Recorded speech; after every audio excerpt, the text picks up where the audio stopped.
my element. Holy shit, alright. Yeah, you kind of have to fuck around with it, but you know what you I need to find my notes on ambient occlusion too, because I just wrote a shitload of them for ES. Does everyone know it? Okay, I guess I should start with what the fuck is ambient occlusion, but where's my notebook?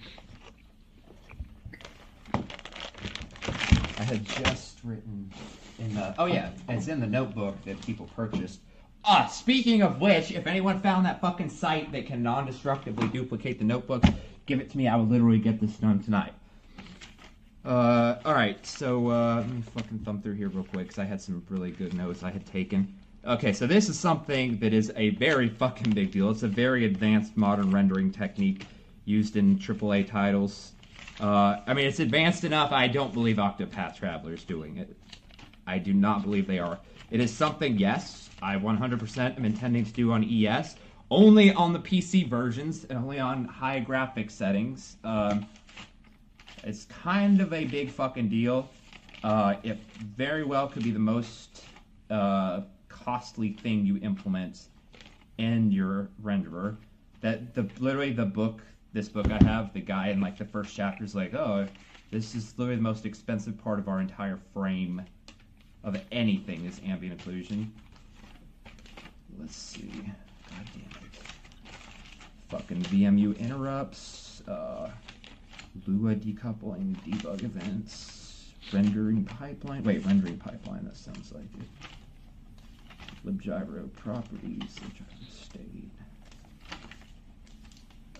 Fuck. The title of this section of my notebook is Grievous Motherfucking OO Lua Deficiencies. Needless to say, I saw them. Depth of field. Alright, fuck it. I can't find it. Alright, so I need to share my fucking screen so that you guys can... So feel free to ask questions at any time, because we're about to be getting our dicks wet, boys. We're going in. Hold on to your assholes. See if you can get college credit for this shit. Alright, now, let's first of fucking all, what the fuck is ambient occlusion? And what are we going to be talking about? So, ambient occlusion is this. It is like, fuck, how do I explain this? It is basically damping the light, the global lighting around a room. Like a shadow is basically, it's kind of like shadowing, but like for global light. For, you know, in the Fong model, you have like ambient, diffuse, and specular lighting. This is more like for the ambient global light. So it's taking into account the geometry around it and like the overall brightness of the room. And like, see, what it does is you can see this corner right here. See how it's got more shit around it and it's in a corner? This would naturally have less of the global light than like somewhere over here. See, you can see it's around edges in corners that like the way the edge is dispersing the light, that it's almost like it's not a shadow, but it's kind of almost like a self shadow. So it reduces global light. One thing that you would notice in a game without ambient occlusion, let me see if I can show you a big deal. What you need to see is a scene with and without it. Let's see. You run into places where ambient occlusion, not having it, the shadows look wrong. Not the shadows look wrong, but the lighting just looks wrong because, let's see, ambient occlusion, I think it was Final Fantasy 15.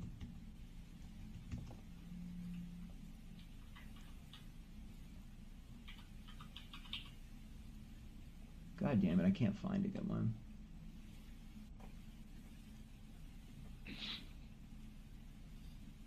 Ambient occlusion there. Okay, all you have to do is imagine there's a building here. The sun's over here. There's a giant fucking shadow cast here, right? A giant fucking one. If there is a car here, then it's not casting a shadow from the sun because the sun's already casting a fucking shadow. So without ambient occlusion, you're going to have this car driving around that like has nothing under it. What would be under it is not the shadow from that sun, would be its occlusion of the ambient atmospheric light based on like the curves and the edges around the car, right? And you'll notice that edges don't look quite right if all you care about is shadowing, because obviously you can be behind a shadow and it doesn't cast a shadow if you're already within a shadow. So that's a scenario when it can look way the fuck more prominent when you don't have ambient occlusion. Let's see. I wish I could find a good picture, because I've seen a few where it's like you would look at the image and you wouldn't be able to pinpoint what the fuck exactly is wrong, but like, yeah, it's pretty bad. It is. So the most popular form of doing it right now is called screen space ambient occlusion, which just means it's done as a post-processing technique, kind of like bloom or like fucking motion blur after the scene is rendered over the entire scene. It's not done in the 3D world in the scene as it's being rendered. It's deferred to screen space, which is kind of like an optimization. It's to make it more efficient. Oh, this is a really good example. See how it's darker in here? This is not shadows making this darker in here, right? Without ambient occlusion, this would not be darker in... Oh, fuck, I'm not sure my screen. Using standard dynamic lighting, like in our engine right now, see how it's dark inside of here with this ball and the ball of shadow around there? It would not be like that. This would be uniformly lit inside of this bitch, just like it's lit outside of this bitch. And if there were a light from over here casting a shadow, the shadow would be coming down right here, and since this fucking thing is inside the shadow, this would not cast a shadow. You would not get this lit like properly where the light is dimmed inside of it, you know? Because the box is absorbing and diffusing some of the light. See, it's always around the edges. So that can tell you right there it uses edge sampling of some sort. So, we fucking make sure that the algorithm's somewhat right that I'm about to explain. It's gonna be like a high level look at it. So it's using, after you've rendered your scene, it is using your, let's see, where the fuck is it? It's using your depth buffer, and I believe, is it your position buffer? Your normal buffer?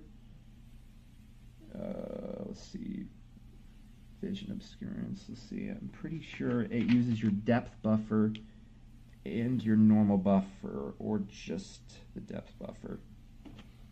Anyway, what you do is inside of a shader, you know, inside of a shader, you're iterating over, not iterating, but you're processing in a fragment shader every single pixel on screen, right? What you're doing is, imagine this is the pixel that we're looking at in the shader. What we want to do is decide how much to reduce the ambient light around it. We have an ambient light value, and how much do we reduce it because of other shit like obscuring us and making it more dark around the edges. So what we do is basically we're casting rays from the current pixel inside the shader, the current vertex or fragment position. We're casting a shitload of these rays outwards, right? Trying to see what the geometry surrounding this pixel is, right? So by doing this, you can find out, like, is this pixel like in a 90-degree edge? Is it, there's nothing around it? See this thing, this curve? By doing this, you can kind of see that, oh, okay, I'm in a trough with other curves around here, you know what I mean? So this shit is actually obscuring some of the light coming from these directions, right? So you're kind of like projecting a fan out to try to find out what's around you. So this is really fucking expensive, because when you do this, you have a pixel, you have to like project shit out, is that you have to take the pixel and the depth buffer and for each pixel you're marching through it when you cast this ray.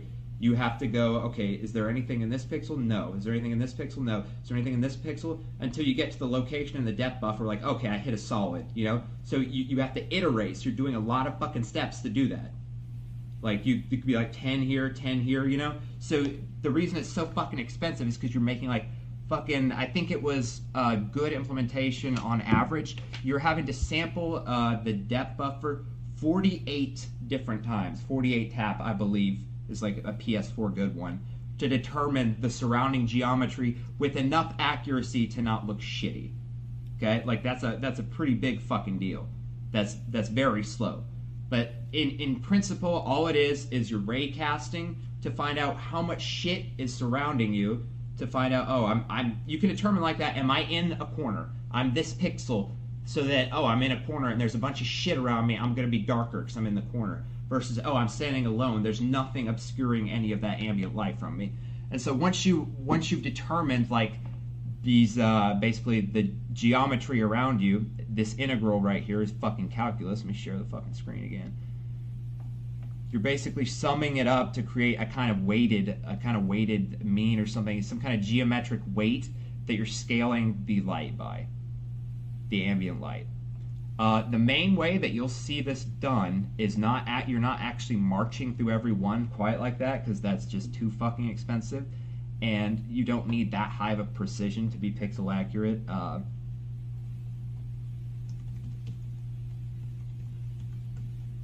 You will actually see that usually it's done now with a cone spiral kind of shape. Let me find it. God damn it.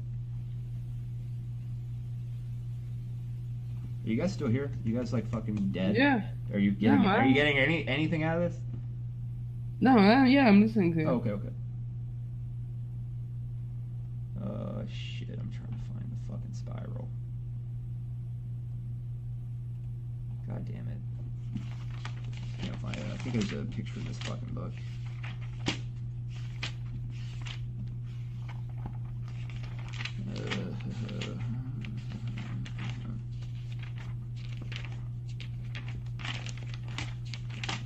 Anyway, I can't find it. The most common way to do this is not just to sample every fucking pixel in an array pattern like that. It's actually to make a cone that spirals like this, so that when you point this cone somewhere, you're kind of like detecting the pixels around here.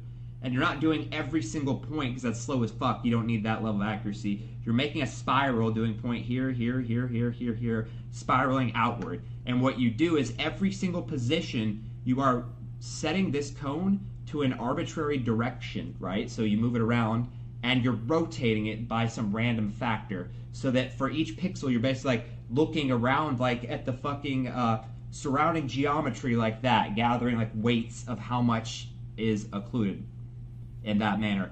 Another reason the spiral, you want to make it basically in a random direction and rotate it randomly, so that you don't get like everything will kind of look like you'll get some weird sampling patterns if you don't do it with like a little bit of randomness to it. It won't look as good. It'll look like kind of like weird.